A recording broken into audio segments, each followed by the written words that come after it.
परम प्रेमय श्री ठाकुर मोर जगत जननी श्री लक्ष्मी माँ परम पूज्यपाद श्री बड़दा आज भाषा आचार्य देव ठाकुर परिवार सभी समस्त चरण मोर अनंत कोटि प्रणाम। उपस्थित मोर प्रिय पूज्य परिचालक विनयदा सप्रति ऋतिक देवता मंडली कर्मी मंडली गुरुभ्राता मातृमंडली छोट छोट पिला माने समस्त मोर आंतरिक एवं जय गुरु। जय हो परम पिता अपार करुणा आपण मान एत सहयोग आज ये स्थान में परम पिता बसई जो गुण कीर्तन कर सताई करतु दीर्घायु करतु आपण समस्ते चिरंजीवी हूँ यह ही परम पिता निकट में प्रार्थना करे। श्री ठाकुर गोटे कथा मन पड़े अनंतनाथ महाराज सी जड़े श्री ठाकुर परम भक्त श्री ठाकुर डाकुचे अनंता शुणिलु अनंत महाराज दौड़ी ठाकुर पाखे आंठू माड़िकिना प्रणाम कर प्रणाम कर सारा ठाकुर कहते तू जीवु पंचानन दास सहित धर्म आलोचना करने मुंडे वज्र पड़गला कहले मु जड़े साधारण लोक केष्टता भाया लोक जाए हारिकिना आसी पंचानन दास होती 16टा विषय पढ़े पारुवा भाया व्यक्ति एभलिया ज्ञान थिला से सबु भाषा प्राय जानी से बंगला हिंदी गुजराती तमिल बंगाली उड़िया सबु भाषा जानी एभलिया जड़े ज्ञानी केते मुनि ऋषि केते साधु सन्यासी हारिकिना जाइछथि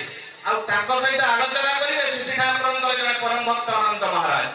एवं सहित जुक्ति तर्क हारी केष्टदा केष्टदा होती सीवी रमण कंटेम्परारी भाव में जड़े साइंटिस्ट साधारण व्यक्ति तो नुहति से भाया व्यक्ति हारिकिना आछथि एवं ठाकुर पढ़ते अनंत महाराज को सहित धर्म आलोचना करने ठाकुर को कहते ठाकुर मु तो आप जड़े दिन सेवक प्रत्येक दिन आपण गोटे हुक्का तैयारी कर दिए आप पठाऊँ धर्म आलोचना करने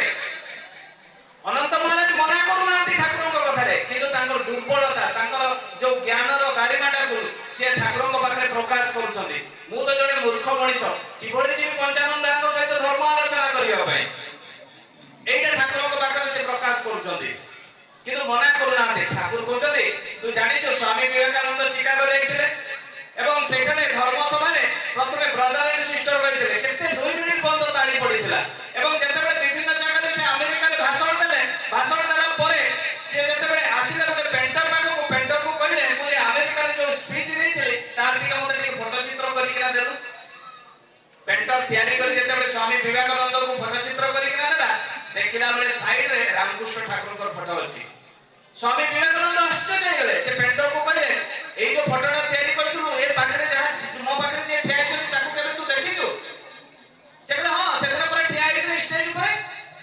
स्वामी विवेकानंद आश्चर्य गले कहले अरे मु अधम मु ताकर भक्त मु ताकू देखि पारिले ए साधारण कोटे पेंटर ताकू देखि पगैला मु निजे भाबुतिले मने मने भाबुतिले अमेरिका जाई मु बहुत बड़ा भाषण मारिछि किंतु मो पाखरे मो गुरुतिले एवं मते से सहायता करथिले मु ता अनुभव करि पारिले नै अनंत महाराज कहउछथि ठाकुर सेटा तो बुझिली जे सेटा तो रामकृष्ण ठाकुर को कथा किंतु मु कोन पंचानन दास को सहित पारिबे पुणी ठाकुर ताको उत्साह दउछथि गुटे भागवत रे अछि मु कंकर दिवाचल पंगु लंघेत गिरि जत्रिता परमानंदी बंदे माधव जेतेबेले गुरुंकर आशीर्वाद हुए पंगु मते गिरि लंघन करि पारे अंध मते सी ताको स्वरूप देखि पारे परम पिता पुरुषोत्तम अनंत महाराज को बुझाउछथि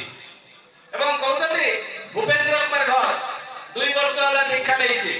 एवं से वर्धमान काल्लार गोटे विराट सभा धर्म सभा करिछि एवं वर्धमान काल्लार जो विराट धर्म सभा करिछि आजिर बढिया लोक नाही सेताबेले लक्ष लक्ष लोक आसुथिले चाली चाली से माने 100 किलोमीटर जाउथिले आजि जेतेबेले धर्म सभा कुहा जाय सेताबेले लोक माने कहउछथि जे से धर्म सभा सुनी कोन किंतु काली जदि कोठी नाचिनी नाच आसे बा श्रीदेवी आसी डांस करे ताले लोक भिड़ होई जिवे किंतु धर्म कथा जे परिवारटा तयारी होबो से कथा सुनिबा पई लोक आसंती नै बंचिबा बढ़िबा पई लोकक संख्या कमी जाउची किंतु मरिबा पई लोक आगरे दौड़ी छथि काहे कि सेटे तो हीरो हिरोइन डांस मारती तेरो अनंत सेतेबेले जेतबेले वर्धमान कालनार विराट सभा होची सेटे आसी जते भूपेंद्र कुमार घोष श्री ठाकुर अनुकूल चंद्रक पई निवेदन करिया पई कहले ठाकुर विभिन्न धर्मावलंबी लोक सेटे धर्म आलोचना करिवे मु चाहूची आश्रम रु केही जिवे ठाकुर कहते जे শরৎচন্দ্র হালদার, জনার্দন বন্দ্যোপাধ্যায় এবং কেষ্টদা এইমানে সবু যাবে সেটি ধর্ম আলোচনা করবে। তু যা। ভূপেন্দ্র কুমার ঘোষ আসছেন। তথা দিন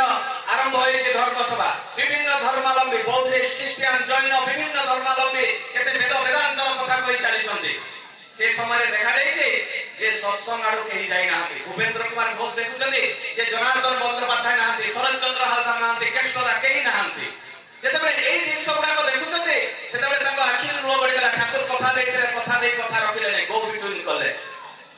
ତାଙ୍କ ଭିତରେ କ୍ରୋଧ ଜାଗ୍ରତ ହେଲା। ଯେତେବେଳେ ଘୋଷଣା ହେଲା ଯେ ଶ୍ରୀ ଠାକୁର ଅନୁକୂଳ ଚନ୍ଦ୍ରଙ୍କ ଆଶ୍ରମରୁ କିଏ ଆସିଛନ୍ତି ସେ ଏଥିରେ ଧର୍ମ ଆଲୋଚନା କରନ୍ତୁ, ଦେଖିଲା ବେଳେ କେହି ଆଉ ଷ୍ଟେଜରେ ନାହାନ୍ତି। ଭୂପେନ୍ଦ୍ର କୁମାର ଘୋଷ ସେ ଲଜ୍ଜାରେ ଉଠିଗଲେ ଷ୍ଟେଜ ଉପରକୁ।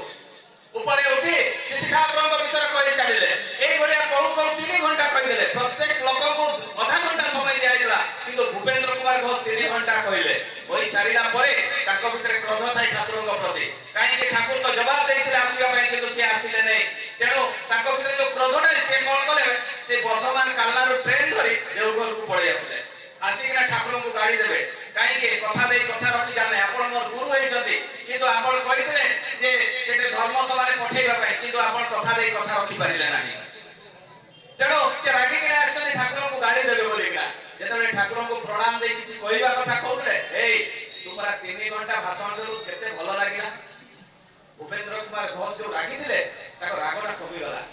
ଠାକୁର ଏ କଥା କେମିତି ଜାଣିଲେ? ସେ ସମୟରେ ତ ମୋବାଇଲ ନଥିଲା ବା କୌଣସି ଫୋନ ନେଟ୍ ନଥିଲା। ଠାକୁର କେମିତି ଜାଣିଲେ? ତା ମନ ଭିତରେ ଯାଇବା ଠାକୁର ହଉଛନ୍ତି ଅନ୍ତର୍ଯାମୀ, ପରମ ପୁରୁଷ, ବିଶ୍ୱ ବ୍ରହ୍ମାଣ୍ଡର ମାଲିକ। এই কথা ତାଙ୍କ ଭିତରେ ମନେ ପଡିଗଲା। କହିଲେ ଠାକୁର ଆପଣ ଏ କଥା କେମିତି ଜାଣିଲେ? ଭୂପେନ୍ଦ୍ର କୁମାର ଘୋଷ ପଚାରୁଛନ୍ତି। କହିଲେ ଏଇ ତୁ ପରା ମତେ କହୁ ବିଶ୍ୱ ବ୍ରହ୍ମାଣ୍ଡର ମାଲିକ, ଜୀବ ଜଗତର ମାଲିକ, ଏ ପରମ ପୁରୁଷ ପୁରୁଷୋତ୍ତମ ତୁ କହୁ, ତୁ ଜାଣି ପାରିଲୁ ନେ? ତୋ ସହିତ ପରା ମୁଁ ଥିଲି। ତୁ ପରା 3 ଘଣ୍ଟା ଯୋଉ ସ୍ପିଚ୍ ଦେଲୁ ତୁ ଦେଇଛୁ କି? ମୁଁ ତୋ ସହିତ ଥିଲି। ଭୂପେନ୍ଦ୍ର କୁମାର ଘୋଷ କାନ୍ଦି ପକେଇଲେ। ସେତେବେଳେ ଅନନ୍ତ ମହାରାଜ କହୁଛନ୍ତି ଠାକୁର ଏଥର ଯିବି ପଞ୍ଚାନନ୍ଦାଙ୍କ ସହିତ ଧର୍ମ ଆଲୋଚନା କରିବା ପାଇଁ। ଆସିଛନ୍ତି ପଞ୍ଚାନନ୍ଦା ଧର୍ମ ଆଲୋଚନା କରିବା ପାଇଁ। ଯେ ଅନନ୍ତ ମହାରାଜ ଏବଂ ପଞ୍ଚାନନ୍ଦା ଗୋଟେ ରୁମରେ ବସିଛନ୍ତି ଏବଂ ରୁମରେ ବସି ପଞ୍ଚାନନ୍ଦା ଗୋଟେ ପରେ ଗୋଟେ ପ୍ରଶ୍ନ ଅନନ୍ତ ମହାରାଜଙ୍କୁ ପଚାରୁଛନ୍ତି। ଏବଂ ଅନନ୍ତ ମହାରାଜଙ୍କୁ ଯେତେବେଳେ ପ୍ରଶ୍ନ ପଚାରୁଛନ୍ତି, ଅନନ୍ତ ମହାରାଜଙ୍କୁ 3 ଘଣ୍ଟା କ୍ଲାସ ନେଇଛନ୍ତି। 3 ଘଣ୍ଟା ପରେ ଅନନ୍ତ ମହାରାଜ କହୁଛନ୍ତି ଦାଦା ଆପଣ ତ ମତେ 3 ଘଣ୍ଟା କ୍ଲାସ ନେଲେ, ମୁଁ କିନ୍ତୁ 3ଟା ପ୍ରଶ୍ନ ପଚାରିବି। ପଞ୍ଚାନନ୍ଦାକୁ କହୁଛନ୍ତି ଅନନ୍ତ ମହାରାଜ। କହିଲେ ଠିକ ଅଛି ପଚାର, ତୁ ଯାହା ପଚାରିବା କଥା। ଅନନ୍ତ ମହାରାଜ ପଚାରୁଛନ୍ତି ଯେ ଆପଣ ତ ଏଇ ପ୍ରଶ୍ନଟା ଫାଷ୍ଟ ପଚାରିଲେ, ଦ୍ୱିତୀୟ ପ୍ରଶ୍ନ ମଝିରେ ଏଇଟା ପଚାରିଥିଲେ, ଆଉ ଶେଷରେ ଏଇ ପ୍ରଶ୍ନ ମତେ ପଚାରିଲେ। ଏଇ 3ଟା ପ୍ରଶ୍ନର ସାମଞ୍ଜସ୍ୟ ମତେ ଟିକେ କୁହନ୍ତୁ। ସେ କହିଲେ ଏଇ କଥାଟା ସାଙ୍ଗେ ସାଙ୍ଗେ କହିଦେବି। ପଞ୍ଚାନନ୍ଦା ଚିନ୍ତାରେ ପଡିଲେ। କହିଲେ କହି ତ ଦେଲେ ମୁଁ ଏଇନା ସାଙ୍ଗେ ସାଙ୍ଗେ କହିଦେବି, କିନ୍ତୁ ଚିନ୍ତାରେ ପଡିଗଲେ। ପଡି ସେ କହିଲେ ମତେ ଟିକେ ସମୟ ଦରକାର। ସମୟ ଦରକାର ହଉ 3 ଦିନ ଲାଗିଗଲା ଗୋଟେ ପ୍ରଶ୍ନର ଉତ୍ତର ଦେବା ପାଇଁ। ତାର 5 ଦିନ ଲାଗିଗଲା ସେକେଣ୍ଡ ପ୍ରଶ୍ନର ଉତ୍ତର ଦେବା ପାଇଁ। ତାର 7 ଦିନ ଲାଗିଗଲା ଆଉ ଗୋଟେ ପ୍ରଶ୍ନର। 15 ଦିନ ଲାଗିଲା 3ଟି ପ୍ରଶ୍ନର ଉତ୍ତର ଦେବା ପାଇଁ। ପଚାରୁଛନ୍ତି ତମର କ୍ୱାଲିଫିକେସନ କେତେ? ସେତେବେଳେ ଅନନ୍ତ ମହାରାଜ କହୁଛନ୍ତି 6ଠ କ୍ଲାସ ପଢି 7ମ କ୍ଲାସରେ ପଢୁଥିଲି, ପାଠ ଛାଡି ଦେଇଛି। ଆଶ୍ଚର୍ଯ୍ୟ ହେଇଗଲେ ପଞ୍ଚାନନ୍ଦା। କହିଲେ କେତେ ମହାନ ମହାନ ପଣ୍ଡିତ ମାନଙ୍କୁ ମୁଁ ହରେଇଛି, କେତେ ବଡ ବଡ ସାଧୁ ସନ୍ନ୍ୟାସୀଙ୍କୁ ହରେଇଛି, ବେଦ ବେଦାନ୍ତ ଜାଣିଥିବା ବ୍ରାହ୍ମଣ ମାନଙ୍କୁ ହରେଇଛି, ଏଇ ସାଧାରଣ 6th କ୍ଲାସ ପାସ୍ କରୁଥିବା ବ୍ୟକ୍ତି ପାଖରେ ମୁଁ ହାର ମାନିଗଲି। ଆଶ୍ଚର୍ଯ୍ୟ ହେଇ ତା ତଳେ ପଡିଗଲେ। କହିଲେ ମୁଁ ଠାକୁରଙ୍କ ଦୀକ୍ଷା ନେବା ପାଇଁ ଚାହେଁ। ଏବଂ ଦୀକ୍ଷା ନେଲେ ଏବଂ ଜୀବନ ସାରା ସେ ପଞ୍ଚାନନ୍ଦା ଠାକୁରଙ୍କ ପାଖରେ ରହିଗଲେ। ଏଭଳିଆ ବ୍ୟକ୍ତିତ୍ୱ ଯେତେବେଳେ ଗୁରୁଙ୍କୁ ଆମେ ଧରୁ, ଯେତେବେଳେ ଆମେ ଗୁରୁଙ୍କୁ ଧରୁ, ସେତେବେଳେ ଏଇ ଅନ୍ଧ ମଧ୍ୟ ତାଙ୍କ ସ୍ୱରୂପକୁ ଦେଖିପାରେ, ପଙ୍ଗୁ ମଧ୍ୟ ଗିରି ଲଙ୍ଘନ କରିପାରେ। ଏଇଟା ତ ଭାଗବତର କଥା। ଯେତେ ପର୍ଯ୍ୟନ୍ତ ମଣିଷ ଗୁରୁ ଗ୍ରହଣ କରିବାର କଣ ଆବଶ୍ୟକତା ରହିଛି? ପ୍ରତ୍ୟେକଟି ମଣିଷର ଗୁରୁ ଗ୍ରହଣ ଆବଶ୍ୟକତା ରହିଛି। ଯେତେ ପର୍ଯ୍ୟନ୍ତ ମଣିଷ ଗୁରୁ ଗ୍ରହଣ କରେ ନାହିଁ, ସେତେ ପର୍ଯ୍ୟନ୍ତ କୌଣସି ଦେବାଦେବୀ ତାଙ୍କର ପାଖରୁ ଅନ୍ନ ଜଳ ଗ୍ରହଣ କରନ୍ତି ନାହିଁ। ତା ଜୀବନ୍ତ ମୁଁ ପ୍ରମାଣ ଦେବି। ଗୀତାରେ ଗୋଟେ ଲେଖା ହେଇଛି ଯିଏ ମତେ ମତେ ଅନ୍ନ ଜଳ ଗ୍ରହଣ କରେ ସେ ନିଷ୍ଠା ଗ୍ରହଣ କରେ, ଚରର ଭକ୍ଷଣ କରେ। ତାହେଲେ ଗୁରୁ କିଏ? ଗୁରୁ ହଉଛନ୍ତି ରାମଚନ୍ଦ୍ର,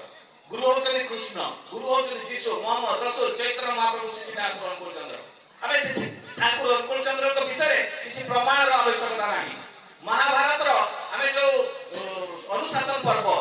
ଆମେ ଜାଣିଛୁ 760 ପେଜରେ ଭୀଷ୍ମ କହୁଛନ୍ତି ଯେ ଯେତେବେଳେ ଅନୁକୂଳ ନାମ ଧରି କଳି ଯୁଗରେ ସେ ଜନ୍ମ ଗ୍ରହଣ କରିବେ, ସେତେବେଳେ ଯକ୍ଷ କିନ୍ନର ରାକ୍ଷସ ସମସ୍ତେ ମୁକ୍ତି ପାଇଯିବେ।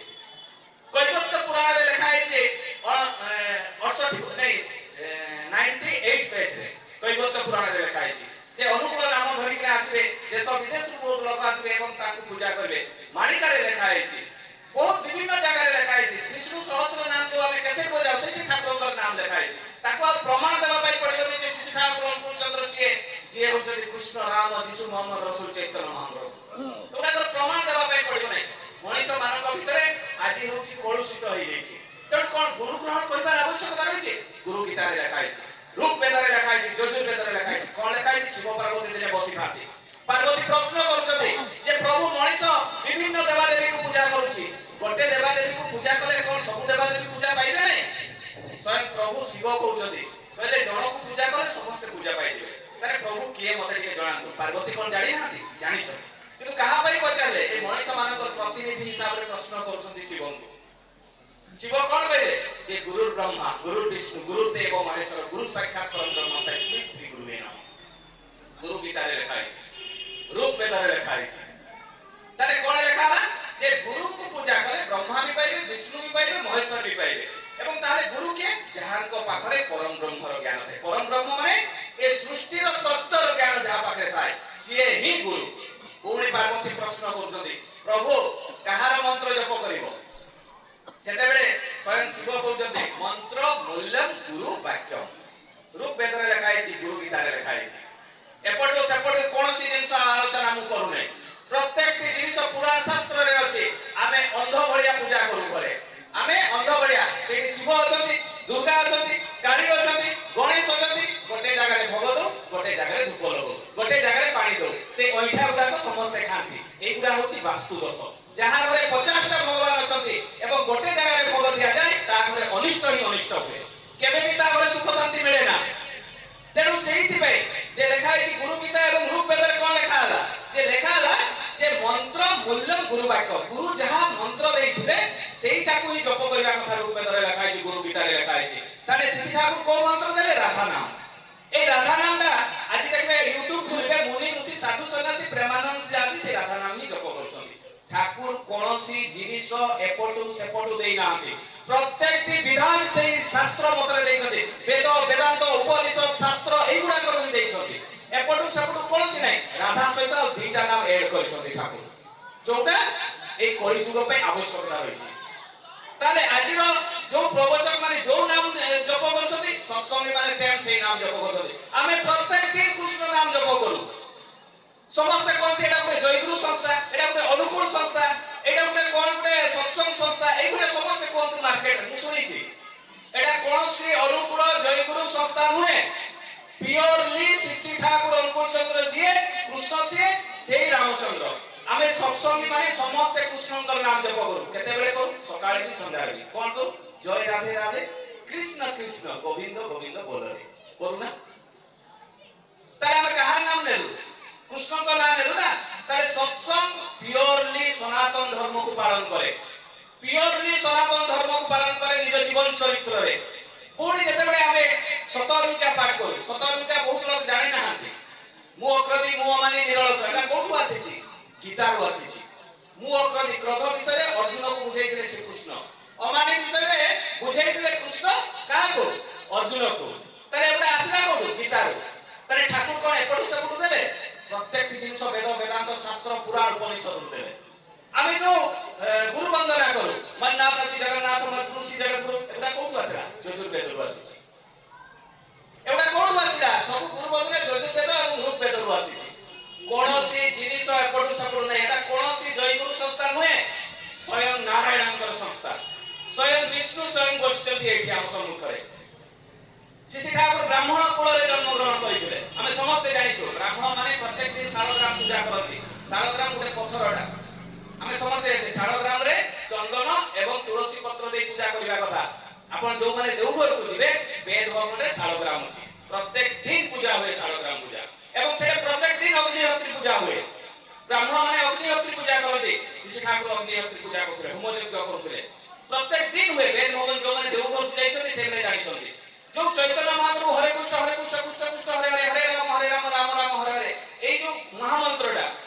एटा भी प्रत्येक दिन मंदिर केंद्र मंदिर विहार एवं देवघर पालन होय जेते जय राधे कीर्तन सरे तापरे माता मनमोहिनी थामरु 10-12 जन गुरु भाई संकीर्तन करी आसती ठाकुर को प्रणाम करती बड़मा को प्रणाम करती बड़दा को प्रणाम करती तापरे बड़दा बाड़ी हे माता मनमोहिनी धाम रे दियान करती ताने सत्संग अलगा संस्था हैला कोठी सत्संग अलगा संस्था हैला कोठी वेद वेदांत शास्त्र पुराण ब्राह्मण माने जहा जहा करथले प्रत्येक टी जिनिस ठाकुर देइछथि मुनि ऋषि माने जहा जहा करथले सत्यानुसरण करते वाक्य अछि ऋषि को बाते ऋषि बाद उपासना आरंभ होइछि वर्तमान ऋषि मुनिवान को बात ही दिसंती ताकर उपासना को बात ही दिसंती एवं निज माफिक चलैछथि सब संस्था तो ठाकुर के ऋषि परंपरा को बात देनाती मुनि ऋषि माने केते बेले उठुले ब्रह्म मुहूर्त रे उठुले सेटा या पर मु आलोचना करी पुणी पार्वती प्रश्न करूछंती जे प्रभु ए मनीष कहार मंत्र जप कला एटा तो जानि गली कहा को पूजा करे 33 कोटी देवादेवी पाइबे एटा तो मु जानि गली किंतु कहा को पूजा करिवो मनीष कहा को पूजा करिवो पार्वती प्रश्न करछि पूज्यम गुरु पादम पूज्यम शिव पाद रखा आले पूज्यम गणेश पाद रखा आले काहे की गुरु पाद रखा आला पूज्यम गुरु पादम पुणी प्रश्न करूछंती पार्वती जे प्रभु एटा तो जानि गली गुरु को पाद को पूजा करे समस्त पाइ जिवे ठीक अछि प्रथमे गुरु जेते जहाले भी गुरु ताहाले ए मनीष माने कहा को ध्यान करिवे ए मनीष माने ध्यान कहा को करिवे ध्यानं मूल्यम गुरु मूर्ति रूप वेदरे अछि गुरु गीतारे अछि ताने कहा को ध्यान करिया କଥା गुरुंकर मूर्ति ध्यानं मूल्यम गुरु मूर्ति ताने आमे तो चक्र फटा भितरे कहार मूर्ति अछि गुरुंकर ताने आमे कहा को ध्यान करूछे शास्त्र अनुसार ठाकुर सब जिनिस सेम देइछथि एपटो सेपटो कोनोसी जिनिस नै नाथि प्रत्येकटी जिनिस शास्त्र सम्मत विज्ञान सम्मत पुणी शेष प्रश्न पार्वती पचारुछथि जे प्रभु एटा तो सु जानि पारिले जे गुरु को ध्यान करबा कथा गुरु को नाम जप करबा कथा कि मनुष्य मोक्ष पाइबो केमिति शिव भक्त भी तो बहुत अछथि के काली भक्त अछि के हनुमान भक्त अछि तार मनुष्य मोक्ष पाइबो केमिति शिव पार्वती कहउछन्ती जे शिव भक्त मृत्यु पर से शिव लोक आसे किंतु मोक्ष पाए ना मोक्ष पाइबा पे विष्णु को आराधना दरकार केते गुरुत्वपूर्ण कथा जदि मोक्ष दरकार त विष्णु को आराधना दरकार तारे मोक्ष पाइबा पे विष्णु को आराधना दरकार तारे मोक्ष के देबे विष्णु ही देबे नारायण ही देबे गुरु ही देबे तारे मोक्ष मूल्य गुरु कृपा कृपा माने कोन करे पावा आचरण रे करबा कथा को आइछ किंतु आमे कोन करू मिराकल को बेसी पसंद करू आमे कोन करू मिराकल को पसंद करू केबे फोटो भितरु बाहरी करी केबे कहानी को रक्षा की करिसथि कि भगवान रामचंद्र करिसथि फोटो भितरु बाहरी करी कहानी को केते तो धर्मावलंबी लोक जाउछथि तीर्थ व्रत चारि धाम बुलुछथि सेमने तो एक्सीडेंट ही मरि जाउछथि केते तो सेदिन दळा छटका हे मरि गले काई सेमने तो धर्म करिया पई जाइतले समान तो काई भगवान रामचंद्र आसी करी बा कृष्ण आसी करी बंचेले नै आमे मिराकल को बेसी पसंद करू जो माने मिराकल को पसंद करंती सेमने राक्षस मान को पूजा करंती तेनु तो सेमने बलि दियंती बलि के खाय रामचंद्र कुकड़ा बलि खासी बलि के खाय ना कृष्ण खाती एवडा को सब खाती राक्षस माने तो राक्षस मान को जो माने पूजा करंती सेमने ए बलि दियंती भगवान केबे एवडा को खाती नै देवता माने कोनसी देवता खाती नै ताले एई जो आमे जो कथा कहली जे आमे मिराकल को सब बेले बेसी पसंद करू मिराकल करछ नै दिने कोन हे जे अभिंदा को जने दादा जाई के प्रणाम कर दोछन आमे जानि तो परम पूज्य पासी से आचार्य चंद्रकर ज्येष्ठ पुत्र से होची अविंद्रनाथ चक्रवर्ती तो सिए कोन हे जे ताकू जने पाद धरि के जने प्रणाम कर दोछन जेते प्रणाम करछ जे अभिंदा जाय प्रणाम करनी से बेले दादा काई के कहले सत्यानुसरण रा चारिटा बाणी तुम मुखस्थ करो अब निजे आचरण करो लाभ अछि मो पाद धरिले किछि लाभ होबनी मिराकल कथा कहूची देखो प्रैक्टिकल कथा कहले जे आचरण कर आचरण रे दरकार मिराकल कोनोसी जिंस नाही से जिंस ठाकुर करि किना देखेले कोन ठाकुर कले दिने कोन हे जे ठाकुर बसिला समय ताको तेल मुखा होए गाधेबा पूर्वरु तेल मुखाला तेल मुखाइला पर बहुत तेल मुखा जाय मुखै सारिला पर कोन हे जे ठाकुर को सेई बलिया चाली चाली आसुनी से देहर तेल गुडा को भूमि रे पड़ी जाउची जेतबे भूमि रे पड़ी से तेल गुडा को जाउची जड़े मां देखि देछि मां कोन देखि देछि जे से तेल गुडा को जदि मो पुओ मथारे टिके लगाई दे से दीर्घायु होबो शतायु होबो बुद्धिमान होबो आमे बहुत लोग शिव मंदिर जाऊ दुर्गा मंदिर जाऊ आमे भाबो जे शिव को बेलपत्र रे टिके मो पुओ मथारे दे देले बोले से दीर्घायु होबो बुद्धिमान हि जिवो न पाठ पढी गली जदि मैट्रिक परीक्षा दे फेल ही होबो से शिव पाखरे 100टा नडियार मानसिक करू बा कोनसे राक्षस पाखरे बलिर मानसिक करू जे न पढिले से केबे भी पास करि पाइबो एटा प्रैक्टिकल कथा हां कि नहीं तेरो से माटी सही ही भाबिछि से माटी सही ही भाबिछि से भाबिछि जे ठाकुर को मुंड दे पादर तेल लगे दे मो पटी दिखाई हो सताई हो बुद्धिमान हो आ से कोन करिछि से तेलटी लगे दैछि ता पुअर मथारे ठाकुर एटा देखि पाइछथि गाधेवा पय गले गाधेइ किना आसिले यथा स्थान रे जो दिन बसंती से बसले बसला परे जणे जणे गुरु भाई ताको प्रणाम करिया पय आछथि से माटी भी प्रणाम करिया पय आसीछि जेतबे माटी प्रणाम करिया पय आसीजे ठाकुर कांदी कांदी कहउछथि माने ताकर अश्रु झरि जाउछि आखिरु कहउछथि मा तू जदि भाबुछु मो पादर तेल तो पुअर मथारे मारी देले से दीर्घायु हो सताई हो बुद्धिमान हो ता भूल कथा ता जदि हेई थाता तारे मो पादर तेल उते बोतल रे पैक करि करि बिक्री करथांती सेम सेही कथाडा शास्त्र रे अछि कोन अछि शास्त्र रे से दिन लक्ष्मण मूर्छाई पडिछन ताकू मेघनाथ सहबिद्ध करिथिले मिराकल कथा होछि बहुत लोग मिराकल को पसंद करନ୍ତି प्रैक्टिकल जीवन रे के चलନ୍ତି नाही जदि मो ठाकुर को धरिछि जदि मो ठाकुर को पास किछि पाइ नाही ताले ए ठाकुर नाही पुणी आ गोटे ठाकुर धरନ୍ତି जदि से ठाकुर को धरला पर न पाती ताले से भी ठाकुर नाही जो ठाकुर को जे पाती ताले एटा ठाकुर से राक्षसटा है तो प्रेतटा है तो जे भी हो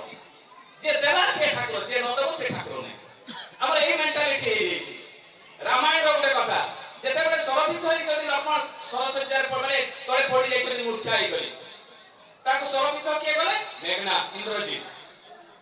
तो सेतेबे रामचंद्र किए रामचंद्र कोन साधारण मनीष से होते भगवान से यदि चाहतांते लक्ष्मण को धरि देले बंची जाइतांते से कोन ताहा कले ना से वैद को डाकिले वैद माने आजिरो डेट रे डॉक्टर आम घरे देह असुस्थ जदि मोर हुए मु कोन करिवि गुनिया डाकिबि गुनिया डाकले मरिबि ताले कोन करिवि मु डॉक्टर खाना दिबि ताले से समय रे रामचंद्र सिखाई देले के डॉक्टर रो दरकार माने वैद को डाकाला वैद के रावणकर वैद जे ताकू आनिबे गले हनुमान वैद को नै आसिले वैद आसिला परे कोन कहले जे विश्वल करणी मृत्यु संजीवनी बटिका तयारी हो एगुडा को आनिबा पई पड़िबो नले सकाळ सुद्धा लक्ष्मणकर मृत्यु हो आनिबो कि हनुमान गले गंधमार्दन पर्वत नै किना आसिले आसिकरा कोन कले आनी सारिला परे कविराज जे डॉक्टर से तयारी करले औषध लक्ष्मण को खुएले एवं जीवित होले प्रैक्टिकल रामायण करिना आमे तो समस्त रामायण समस्त मुखस्थ कर दो बहुत पंडित मान को यदि श्लोक कथा कहबे श्लोक को नै कर युक्ति तर्क कर देबे किंतु से श्लोक को नै कि ताकर आचरण न थाए रामायण समस्त का मुखस्थ अछि भागवत समस्त का मुखस्थ अछि गीता को देली ना धाई धाई को देले गीता किंतु आचरण काई मनीष जीवन रे आचरण देखा जाय ना सेदिन रामायण रो एटा हमकु सिखिबा दरकार थिला जे जेते बेले देह असुस्थ होबा हमकु डॉक्टर खाना जिया पई गडे तेनो कोनोसी जिनिस मिराकल नुहे प्रैक्टिकल सब दरकार तेनो जेते पय ताहारे बहुत लोग देखते बहुत लोग हमकु देखिछि दीक्षा नेला परे जेते 5 दिन से दीक्षा छाड़ी दियंती तबे एसा ठाकुर को धरि दे हम किछि पाइलो नै से गुरे दुई जन भक्त थिले आपण मान को जेंति मेंटालिटी जेते ठाकुर को पाते नै आमे भाबो जेते दीक्षा न दादा विधान बताते विधान जो बता देसाय भाबो रे सब ठाकुर को काम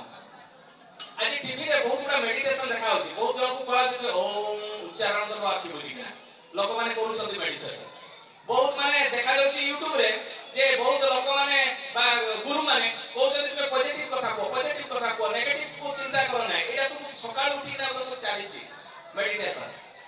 ठाकुर जे विधानटा सेगुडा को बतेले सेगुडा हम मुंड भीतर पसे ना बचिबा पई जे ठाकुर विधानटा दे सेडा हम मुंड भीतर पसे ना आमे बोलू भाबू जे एगुडा सब ठाकुर कर काम दीक्षा नेला परे रीति दादा जे विधान दियंती सेगुडा आमे भाबू जे एगुडा ठाकुर कर काम कोनोसी दीक्षा नेला परे ठाकुर कर काम गोटे भी नाही जीरो जे दीक्षा ने ठाकुर कर कोनोसी काम नाही ठाकुर कर खाली गोटे काम मनीष को बचेबो ता छोडा कोनोसी काम नाही डीपी वर्क घर को घर जाई ता सहित संपर्क स्थापन करबा एटा ही गोटे काम ता छोडा किछि काम नाही से दिन दी जण भिखारी से जाउ छथि चाली जड़े रीति दादा जागरण करूछथि जे शिशि ठाकुर अनुकूल चंद्र को दीक्षा लेबो तार दुख दूर हे जो से सुख शांति रे रहिबो एई कथा रे जेता से दी जण भिखारी सुनि पारि छथि सेई समय रे यार आमे तो केते दिन भिख मागिबा आमे भी ठाकुर अनुकूल चंद्र को दीक्षा लेबा हमर दुख दूर हे जो आमे सुख शांति रहबा कथा गाड़ी करबा गाड़ी घोड़ा करबा छुआ पिला हबो এই চিন্তারে সেমানে কোন কাল চালা দীক্ষা নেবা সৎসঙ্গ সরিলা আনন্দ বাজার প্রসাদ সেবন করলে এই কথাটা কইছি তা খুঁজি বললে সে तो जानी ना कि ऋतिक के जाजो के अधर जब जानी ना पचारे भाई ये कथाटा किए कहछन के कोला तो नहीं से बसुन ऋतिक दादा से कहले ताको पाखु बोले पचारे दादा आपण तो बहुत ठिया हे करी साहस सहित कहि दउतले जे शिशि ठाकुर अनुकूल चंद्रकर दीक्षा नेब तार दुख दूर हे जो सुख शांति रहबो एटा कोन सत से कहले 100% नहीं 200% सत से कहले आमे दीक्षा नेबा पे बसी गले दीक्षा नेला परे ठाकुर विधान बतौछन जो विधानटा आमे करिबा कथा आमे भाबू ए जो विधानटा बधाइले ठाकुरंगर ब्रह्म मुहूर्त रे उठिबा कथा ब्रह्म मुहूर्त रे काहे कि उठिबा ठाकुर विधान देछथि ब्रह्म मुहूर्त रे देवता माने विचरण करंती आयुष वृद्धि हुए साइंस हुए विज्ञान पे आयुष वृद्धि हुए एमिति आयुष वृद्धि हुए जो माने गधरा 7टा 8टा 9टा बेले उठती सेमान को देखो कोनोसी काम रे ताकर मन लागे ना कोनोसी काम रे नेगेटिव ताकर सेंस सब बेले आसे मु पारिबी नै करिबी नै एई बेले सेंस आसे तेनो ब्रह्म मुहूर्त रे उठले पॉजिटिवनेस आसे आयु वृद्धि हुए दीर्घायु होती ब्रह्म मुहूर्त रे उठी कोन करबा ठाकुर को प्रणाम करबा प्रणाम मंत्र हम समस्त जानछे ओम ब्रह्म परब्रह्म गुणमालिक राधास्वामी दयानंद चरण करि प्रणाम करि सारा पर नाम ध्यान करबा नाम ध्यान कले हमर कोन बेनिफिट अछि नाम ध्यान कले आज जग गुरु माने अमेरिका रे 100टा लोक भितरे गुटे जग गुरु से नाम ध्यान करबा सिखौछथि किंतु भारत रे जग गुरु रो उद्भावन किंतु आमे करूना ताले जग कले हमर बेनिफिट कोन अछि हमर एठी पिट्यूटरी एवं पिनाइल ग्लैंड अछि मुंड भितरे जो माने पढुछथि 8 9 क्लास रो पिला माने को पढाउछि पाठटा मुंड भितरे पिट्यूटरी एवं पिनाइल ग्लैंड अछि जेतबे आमे नाम ध्यान केतेबे करबा कथा अंधार समय माने ब्रह्म मुहूर्त रु नले संध्या पारिला परे ताले मेलाटोनिन क्षरित हुए पिनाइल ग्लैंड रु मेलाटोनिन क्षरित हुए मेलाटोनिन रो काम कोन जे भलो निद हुए एवं पिनाइल ग्लैंड रु 9 प्रकार पिट्यूटरी एवं पिनाइल ग्लैंड रु 9 प्रकार रस क्षरित हुए जो आमे खाद्य खाऊ से विटामिन गुडा को पिट्यूटरी एवं पिनाइल ग्लैंड हुए आ से गुडा को शरीर को सबआडे विचलित करे फायदा कोन है देखिबे जो मानकर 40 वर्ष रे आखिर पावर कमी जाय सेमानकर मेलाटोनिन क्षरित कमी जाय तेनो ताकर आखिर पावर कमी जाय नाम ध्यान जो माने करती जल्दी ताकर आई साइट नष्ट हुए ना शिशु मानकर ब्रेन सेल डेवलप हुए जो पाठटा पढंती मने हुए नाम ध्यान कले आ ए जो शरीर रो मांस गुडा को झुली झुली जाय ने बार्धक्य जल्दी हुए ना सतेज हुए एवं प्रत्येक जिनिस रे एक्टिवनेस हुए ताले एटा ठाकुरंगर बेनिफिट ना हमर बेनिफिट आमे करूना जेताबे सुगारटा हे जिवो डॉक्टर कहबो मॉर्निंग वॉक टिके करिवे नले सुगारटा बढ़ि जिवो मरिला बेले मॉर्निंग वॉक करे फायदा कोन अछि मरिला बेले फायदा कोन अछि आमे बुझुना ठाकुर दया करि के रोग होबो नै सुस्थ जीवन यापन करबा आनंद रे रहबा ता पई विधान देइ छथि कि हम मुंड भितर भेजा भितर सदा पसेना ता परे कोन करबा नाम ध्यान करि प्रदान परे पुणी प्रणाम मंत्र प्रणाम करि सारला परे कोन करबा सतानुज्ञा पाठ करबा सतानुज्ञा पाठ कले कोन फायदा अछि आम भितर काम क्रोध मोह मद माश्चर्य एगुला भर्ती रही तो प्रत्येक दिन ठाकुर पाखे मु क्रोध करिबिनी मु अमानी हेबिनी निरलस रहिबी एगुला जेतेबे हम प्रत्येक दिन जप करिबा से भितर किछि ना किछि हमर कंट्रोल होबो जोटा को आज YouTube रे बहुत प्रवचक माने एटाको करूछथि ठाकुर भगवान कति सिस्टमैटिक विधान दैछन तापरे सतनुज्ञा पाठ करि सारिला परे कोन करबा सतनुज्ञा पाठ करि सारिला परे तापरे हमें प्रणाम कर इष्ट बुद्धि देवा ब्रह्म मुहूर्त इष्ट बुद्धि रे पांचटा महायज्ञ देव यज्ञ ऋषि यज्ञ पितृ मातृ यज्ञ भू यज्ञ एवं नृ यज्ञ देव यज्ञ कोन आमे जो घरे ग्रह पूजा करू घर प्रतिष्ठा करू ब्राह्मण को डाकू होमकुंड तयारी करू एवं से आहुति दउ एई गुडा कहूची देव यज्ञ रे जाय ताने आमे गुरु को देले मु फास्ट करी गुरु ब्रह्मा गुरु विष्णु गुरु देव महेश्वर गुरु साक्षात परब्रह्म तस्मै श्री गुरुवे नमः ताने आमे इष्ट बुद्धि माध्यम रे यदि गुरु को दउ ताने देवता मते पाती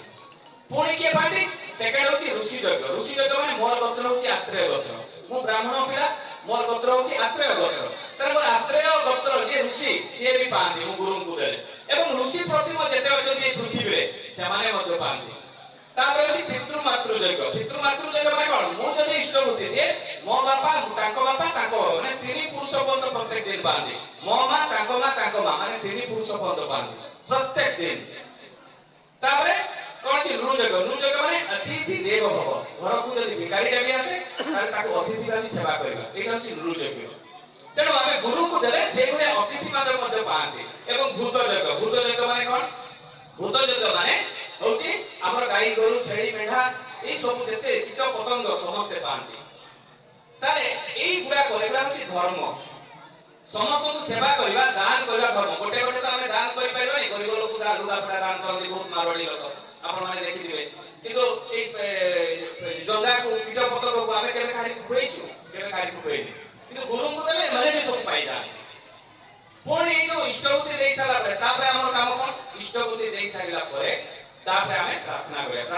কোন হবো এই যে তাଳି মারিলে হার্ট প্রবলেম দেখা যায় নাই গুটে মো দেখিছে এই কিছু দিন পরে এই আপনার যে হার্ট প্রবলেম যার যার হচ্ছে তাকে গুটে এক্সারসাইজ করা যায় কেমিতি এক্সারসাইজ করা যায় মু আপনাকে দেখাই দউছি এই হাত আছে না এই গুলো আর এবারে তাଳି মারিবা তাহলে এগুলা তো আমি প্রত্যেক দিন করুছে हमको শিখাইবা পাই পড়িবনি কিন্তু আমি ভেজা ভিতরে ঢুকেই নাই এগুলা আমি মুন্ড ভিতরে ফসাও হই নাই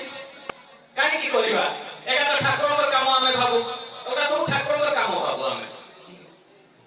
তারপরে প্রার্থনা করি সারিলা পরে তাଳି মার জয়নাথে তাଳି মারু তারপরে গুরুজনଙ୍କୁ প্রণাম করিবার কারণ কোন এটা গোটে জায়গায় আছে যোটা শ্রী ঠাকুরଙ୍କୁ মানে দীক্ষা নিଛନ୍ତି ତାଙ୍କ ପାଖରେ ହିଁ ଏଟା ଦେଖାଯାଏ କୌଣସି ସଂସ୍ଥାରେ ପ୍ରତ୍ୟେକ ଦିନ ସକାଳ ସନ୍ଧ୍ୟା ମାତା ପିତାକୁ ପ୍ରଣାମ କରିବା ଏଇଟା କେବେ ଦେଖାଯାଏ ନାହିଁ ଠାକୁର ସେଇଥିପାଇଁ କହିଲେ ଯେ ନିଜ ମା ବାପାକୁ ଭଲ ପାଇଲା ସେ ମତେ ବି ଭଲ ପାଇଲା ଭାଗବତରେ ସେଇଥିପାଇଁ ଲେଖା ହେଇଛି ମାତୃ ଦେବ ଭବ ପିତୃ ଦେବ ଭବ ଆଚାର୍ଯ୍ୟ ଦେବ ଭବ ଅତିଥି ଦେବ ଭବ ତେଣୁ ପ୍ରଣାମ କଲେ କଣ ହବ ବାପ ପୁଅର ଟିକେ ଝଗଡା ହେଇଯାଇଛି ଦିନଟେ ସନ୍ଧ୍ୟାବେଳେ ପ୍ରାର୍ଥନା ପରେ ଯଦି ପୁଅଟା ଟିକେ ପ୍ରଣାମ କରିଦିଏ ବାପକୁ ତାର ମନଟା ତରଳି ଯିବ स्वामी स्त्री ভিতরে ঝগড়া হইছে যদি স্ত্রী যদি প্রণাম করে দিয়ে তাଙ୍କ ভিতরে সম্পর্কটা আউথরে জয়েন্ট হই যাব কেতে পজিটিভ জিনিস প্রণাম করিবা তারপরে প্রণাম করি সারিলা পরে কোন তা পূর্বରୁ ଆଉ ଗୋଟେ ଅଛି ଆମେ ବାଣୀ ପଢିବା ସତ୍ୟାନୁସରଣ ନାରୀ ନୀତି ଆଲୋଚନା ପ୍ରସଙ୍ଗ ଚଲା ସତି ଯେ ଯାହା ପଢି ପାରେ କିନ୍ତୁ ନାରୀ ନୀତି ସତ୍ୟାନୁସରଣ କମା ଏଗୁଡା ତ ଆମର ଜ୍ଞାନ ହୁଏ ତା ପ୍ରଣାମ କରି ସାରିଲା ପରେ ଥାଲକୁଡି ପତ୍ର ଖାଇବା ଥାଲକୁଡି ପତ୍ର 40 ପ୍ରକାର ହବ ହାର୍ଟ ବ୍ଲଡ କ୍ଲଟିଂ ହବନି ହାର୍ଟ ପ୍ରୋବ୍ଲେମ ଦେଖା ଯିବନି ଏବଂ ଟକ୍ସିନ ଗୁଡାକ ଯୋଉ ଆମେ ବିଷ ଜିନିଷ ଗୁଡା ଖାଉଛୁ ମସଲା ଜିନିଷ ସେଗୁଡା ସବୁ ନଷ୍ଟ ହବ ଗୋଟେ ବହୁତ ଜିନିଷ ଅଛି ଥାଲକୁଡି ପତ୍ରରେ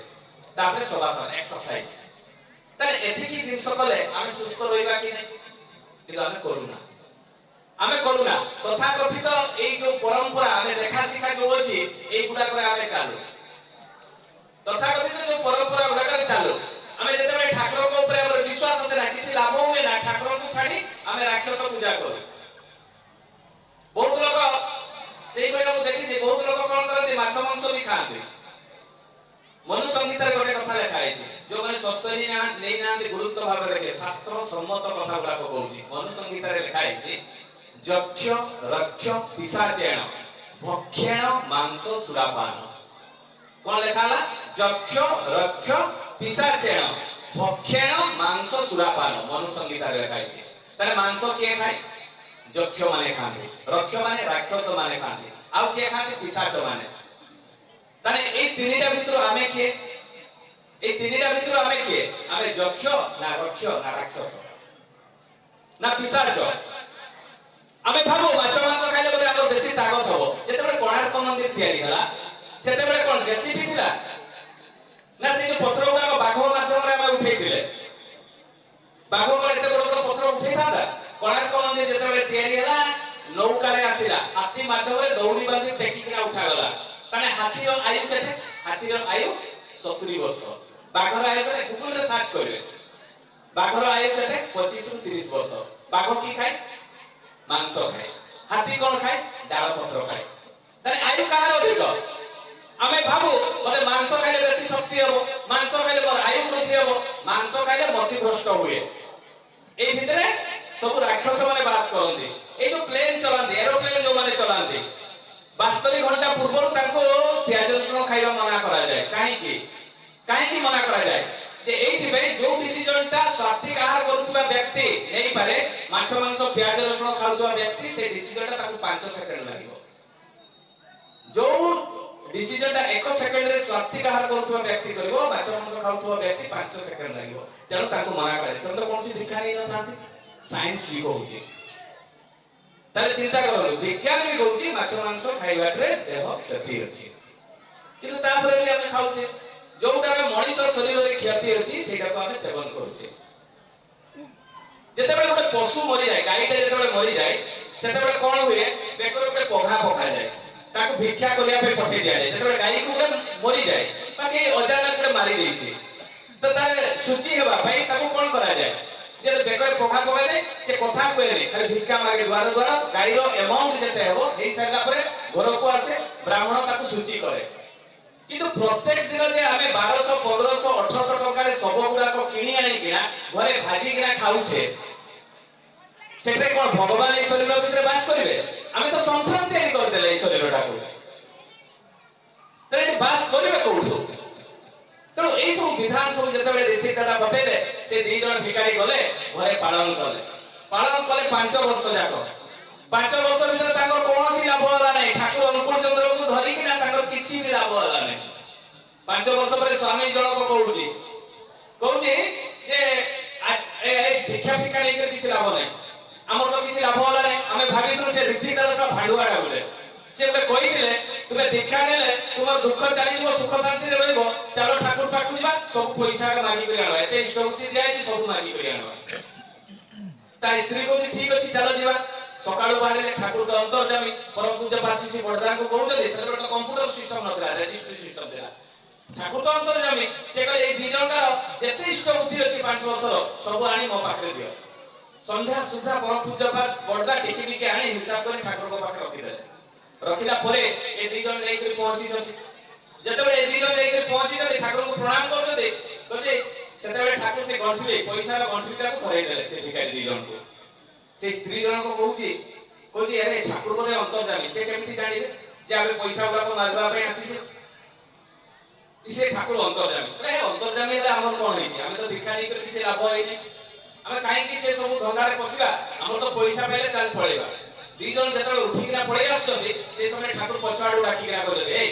ତମେ ତ ଘରକୁ ପଳଉଛ, ଏଇ ପଇସାରୁ ଯୋଉ ଇଷ୍ଟବୃତ୍ତି ପଇସାରୁ ତମେ 2ଟା ବିସ୍କୁଟ ପକେଟ କିଣି କୁକୁରକୁ ଖାଇବା ପାଇଁ ଦେବ, ତାପରେ ଘରକୁ ପଳେଇବ। ସେ ଭାବିଲା ବ୍ରାହ୍ମଣ ମାନେ କୋଉଠି ଖୁଆ କୁକୁର ଏବଂ ଗାଈକୁ ଖାଇଦେଲେ ପୁଣ୍ୟ ଅର୍ଜନ ହୁଏ, ତେଣୁ ସେଇଟା ଭାବିକିନା ସେ କଣ କଲା, ବିସ୍କୁଟ ପକେଟ କିଣିଲା ଏବଂ କୁକୁରକୁ ଖାଇବା ପାଇଁ ଦେଇଦେଲା। ଯେତେବେଳେ କୁକୁରକୁ ଖାଇବା ପାଇଁ ଦେଇଛି, ଗୋଟେ ପରେ ଗୋଟେ 3ଟା କୁକୁର ମରିଗଲେ। ସେତେବେଳେ ଗାଁ ବାଲା ଜାଣିଲେ ଯେ ଏଗୁଡା ସବୁ କୁକୁରକୁ ବିଷ ଦେଇ ମାରୁଛନ୍ତି, ପିଟିବା ପାଇଁ ତାକୁ ଦୌଡେଇଲେ ସେ ଭିକାରୀ 2 ଜଣଙ୍କୁ। ଯେତେବେଳେ ଦୌଡେଇଛନ୍ତି, ସେ ଠାକୁରଙ୍କ ପାଖକୁ ସିଧା ପଳେଇ ଆସିଲେ। ଠାକୁର ଆମକୁ ରକ୍ଷା କରନ୍ତୁ, ନହେଲେ ଗାଁ ବାଲା ପିଟି ମାରିଦେବେ। କଣ ହେଲା ରେ? ନାଇଁ ଆପଣ କହିଥିଲେ ବିସ୍କୁଟ ଖାଇବା ପାଇଁ ଦେବା ପାଇଁ କୁକୁରକୁ, ଆମେ ଦେଲୁ, କିନ୍ତୁ କୁକୁର ଗୁଡା ମରିଗଲେ। ଆମେ ତ ଜାଣିପାରିଲୁ, ଆମେ ତ କିଛି ବିଷ ଦେଇନି, କିନ୍ତୁ ମରିଲା କାହିଁକି? ଠାକୁର କହୁଛନ୍ତି ପୂର୍ବ ଜନ୍ମର କର୍ମଫଳ ତୁମେ ଯେତେବେଳେ ଇଷ୍ଟବୃତ୍ତି ଦଉଛ, ଏ ରିଷ୍ଟ ମାଧ୍ୟମରେ ତୁମର ଖଣ୍ଡନ ହୁଏ। 100 ଥର ଜନ୍ମ ନେଇଥିବା କର୍ମଫଳ ମଧ୍ୟ ତୁମର ଖଣ୍ଡନ ହୁଏ। ଆଉ ଏଇ ରିଷ୍ଟ ଗୁଡାକ ଯେତେବେଳେ କୁକୁର ମୁହଁକୁ ଚାଲିଗଲା, ସେ ଆଉ ସହି ପାରିଲାନି, ମୃତ୍ୟୁ ହେଇଗଲା। ଠାକୁର ଏଇଟା ତ ବୁଝିପାରିଲେ ଯେ ପୂର୍ବ ଜନ୍ମର କର୍ମଫଳ ଇଷ୍ଟବୃତ୍ତି ମାଧ୍ୟମରେ ଖଣ୍ଡନ ହୁଏ। କାଇଁ ଆମର କାହିଁ ତ ଖଣ୍ଡନ ହେଲାନି? ଆମେ ତ ସେ ଗରିବକୁ ଗରିବ ରହିଲୁ। ଠାକୁର ପଚାରୁଛନ୍ତି, ତୁ ଯେତେବେଳେ ଦୀକ୍ଷା ନ ନେଇଥିଲୁ ତୋର ଅବସ୍ଥା କଣ ଥିଲା? ଠାକୁର ଆମକୁ ଯେତେବେଳେ ଆସୁଛନ୍ତି, ଆମ ସ୍ୱାମୀ ସ୍ତ୍ରୀ ମତେ ବହୁତ ଝଗଡା ହଉଥିଲା, ମୁଣ୍ଡ ଫଟାଫଟି ହେଇଯାଉଥିଲା, ଆଉ ରୋଗରେ ବହୁତ ପଡୁଥିଲୁ, ଆଉ ଖାଇବା ପାଇଁ ଦିନେ ଦିନେ ନ ମିଳେ, ଆମେ ପାଣି ପିଇକିନା ବି ଶୋଇ ପଡୁଥିଲୁ। ତାହେଲେ ଇନା ତୋର କଣ ଅବସ୍ଥା ଅଛି? ଠାକୁର ଖାଇବା ତ 3 ମାସର ଅଛି, ଆଉ ସ୍ୱାମୀ ସ୍ତ୍ରୀର ଝଗଡା ହଉନି। କାହିଁକି ସ୍ୱାମୀ ସ୍ତ୍ରୀର ଝଗଡା ହଉନି? ରୀତି ଦାଦା କହିଥିଲେ ତ ମୋ ସ୍ତ୍ରୀକୁ, ତୋ ସ୍ୱାମୀକୁ ପ୍ରଣାମ କରିବୁ, ସେ ମତେ ଡେଲି ପ୍ରଣାମ କରେ ବୋଲି ମୁଁ ଆଉ ପିଟେନି। ଆଉ ତାହେଲେ ତ ରୋଗ କାହିଁକି ହଉନାହିଁ? ରୀତି ଦାଦା କହିଥିଲେ ପରା, ଯେତେବେଳେ ଭିକ ମାଗିକିନା ଆସିବୁ, ସେତେବେଳେ ସବୁ ଲୁଗାପଟା ଧୋଇବୁ, ତାପରେ ଘରକୁ ପଶିବୁ। ଆମେ ସଫାସୁତୁରା ହେଇକି ତାପରେ ଗାଧେଇ ପାଧେଇକି ଘର ପଶୁ, ତେଣୁ ଆଉ ରୋଗ ହଉନି। ତୋର ଏତେ ପରିବର୍ତ୍ତନ ହେଇଛି, ତାପରେ ବି ତୁ ବୁଝିପାରୁନେ? ତାହେଲେ ପୂର୍ବ ଜନ୍ମର କର୍ମଫଳ ସମସ୍ତଙ୍କୁ ଭୋଗ କରିବା ପାଇଁ ପଡିବ। ଆମେ 4ଟା ଧାମ ବୁଲୁ, ପ୍ରତ୍ୟେକ ଦିନ 12 ଓଷା କରୁ, ବା ତାରିଣୀ ବ୍ରତ କରୁ, ବା ଲକ୍ଷ୍ମୀ ବ୍ରତ କରୁ, ଯାହା ବି କରୁ ନା କାହିଁକି, ଯଦି ଆମର ଚରିତ୍ର ଚଳନ ଗଲତ ଥାଏ, ତାହେଲେ କର୍ମଫଳ ଭୋଗ କରିବା ପାଇଁ ପଡିବ। ଦିନେ ଦେବକୀ ଏବଂ କୃଷ୍ଣ ବସିଛନ୍ତି। କୃଷ୍ଣକୁ ପ୍ରଶ୍ନ କରୁଛନ୍ତି ଦେବକୀ, ଯେ ତୁ ତ ମୋର ପୁଅ, ମୁଁ ଯେତେବେଳେ କାରାଗାରରେ ଥିଲି, ତୁ ମତେ ରକ୍ଷା କରିପାରିଥାନ୍ତୁ, ତୁ ତ ବିଶ୍ୱ ବ୍ରହ୍ମାଣ୍ଡର ମାଲିକ ଭଗବାନ, ତୁ ମତେ କାହିଁକି ରକ୍ଷା କଲୁ ନାହିଁ? এই কর্মফল বিষয়ে আপনারা সমস্তে শুনন্তু। সে প্রশ্ন কলে যে কাহিকি তু মতে রক্ষা করলু নাহি? তু তো মোর পুଅ, তু তো বিশ্ব ব্রহ্মাণ্ড মালিক, তু তো ভগবান, মু এটা জানিছি, কিন্তু কাহিকি করলু নাই? সেতেবে স্বয়ং কৃষ্ণ কହୁଛନ୍ତି, মা মু যেতেবে রামচন্দ্র জি জন্মগ্রহণ করিଥିଲି, তু কইকেয়ী হি জন্মগ্রহণ করিଥିଲୁ। তু মতে 14 ବର୍ଷ ବଣକୁ ପଠେଇ ଦେଲୁ, ଖାଲି ଗୋଡ଼ରେ ଚାଲିଲି, ବକଳ ପିନ୍ଧିଲି, ଖରା ବର୍ଷା ଶୀତ କେତେ କଷ୍ଟ ପାଇଛି, ମୋ ସୀତା ହରଣ ହେଇଛି। ତା ଅପେକ୍ଷା ତୁ ତ ଜେଲରେ 14 ବର୍ଷ ରହିଲୁ, ତୋର ତ ସେତେ କଷ୍ଟ ନାହିଁ। ତୋ ସହିତ ମୁଁ ପୁରା ଅଛି, ତୋ ସହିତ ରହିକିରି ତୋର ସେଇ ଯୋଉ ଆଗ ଜନ୍ମର 14 ବର୍ଷ ଯୋଉ କଷ୍ଟ ଦେଇଥିଲୁ ମତେ, ସେଇ ଖଣ୍ଡନଟା, ସେଇ ଦୃଷ୍ଟଟାକୁ ମୁଁ ତୋ ସହିତ ହେଇକରି ଏ ଜନ୍ମରେ ଖଣ୍ଡନ କରୁଛି। ତେଣୁ ଯେତେବେଳେ ଆମେ ଗୁରୁଙ୍କୁ ଆମେ ଧରିବା, ତାଙ୍କର କର୍ମଟା ଯେତେ ଦୁଃଖ ଆସୁ, ଯେତେ କଷ୍ଟ ଆସୁ, ଯଦି ଆମେ ତାଙ୍କୁ ଧରିକରି ଚାଲିବା, ତାହେଲେ ଆମର এই জন্মটা তাକୁ ଦେଇକିନା ଦେଖନ୍ତୁ ଆର ଜନ୍ମ ଆପଣଙ୍କ ସୁଖ ହବ। ଆର ଜନ୍ମ ମାନେ କଣ ଆପଣ କଣ ଦେଖିପାରିବେ ନା ଆପଣଙ୍କ ସନ୍ତାନ ମାନେ ଆର ଜନ୍ମ। ଆପଣ ଯଦି ସତ୍ ପଥରେ ଚାଲିଥିବେ ସତ୍ ଦିଗରେ ଚାଲିଥିବେ ସତ୍ କର୍ମ ଆପଣଙ୍କ ଜୀବନରେ ଫୁଟି ଉଠୁଥିବ ତାହେଲେ ଆପଣଙ୍କ ପୁଅ ଝିଅ ମାନେ ସତ୍ କର୍ମ କରିବେ। ଆପଣ ଯଦି ଗଲତ କାମ କରିଥିବେ କାହାର କିଡନୀ ବିକ୍ରି କରିଥିବେ କାହାର ଟଙ୍କା ଖାଇ ଯାଇଥିବେ କାହାର ଲୁଗାପଟା ନେଇ ଯାଇଥିବେ କାହାକୁ ଠକେଇ କରି ଖାଇଥିବେ ତାହେଲେ ପୁଅ ବି ସେଭଳିଆ ହବ। 90% ସେଇଭଳିଆ ହବ 10% ଭଲ ହେଇପାରେ କାହିଁକି ପଙ୍କର ବି ପଦ୍ମ ଫୁଟେ। ତେଣୁ এইগুলা হচ্ছে পরজন্ম। ତେଣୁ ଆମେ ଯଦି ଆମର ପରଜନ୍ମକୁ ଠିକ ଭାବରେ କରିବା ସେମାନେ କେମିତି ଆମର ବାପା ମାଙ୍କୁ ସେବା କରନ୍ତୁ ପଢାପଢି ସହିତ ଭଲ ସମ୍ପର୍କ ରଖନ୍ତୁ ତାହେଲେ ଆମ ନିଜ ଚରିତ୍ରଟାକୁ ଠିକ ହେବା ଦରକାର। ଆମେ ଯଦି ଆମ ନିଜ ଚରିତ୍ରଟା ଠିକ ହେବ ନାହିଁ ଆମେ ଯଦି ଚଳନଟା ଠିକ ହେବ ନାହିଁ ଆମେ ପ୍ରାକ୍ଟିକାଲି ଠାକୁରଙ୍କ କର୍ମ କରିବା ନାହିଁ ଖାଲି ରାଧାକୃଷ୍ଣ ହରେ କୃଷ୍ଣ ଜୟ ରାଧେ କଲେ କିଛି ଫାଇଦା ହେବ ନାହିଁ। ମଣିଷକୁ ଆଉ ଜଣେ ମଣିଷ ଭଲ ପାଇବା ଦରକାର ତା ସହିତ ପ୍ରେମ ହେବା ଦରକାର। ଯେତେବେଳେ ତ ପ୍ରେମ ନଥିବ ଭଲ ପାଇବା ନଥିବ ସେତେବେଳେ ତ କିଛି ଲାଭ ନାହିଁ। କିଛି ନେଇକିନା ଆମେ ଯିବା ନାହିଁ। ଏଇ ଯୋଉ କଠା ବାଡି ଟଙ୍କା ପଇସା ଏତେ କିଛି ନେଇକିରି ଯିବା ନାହିଁ।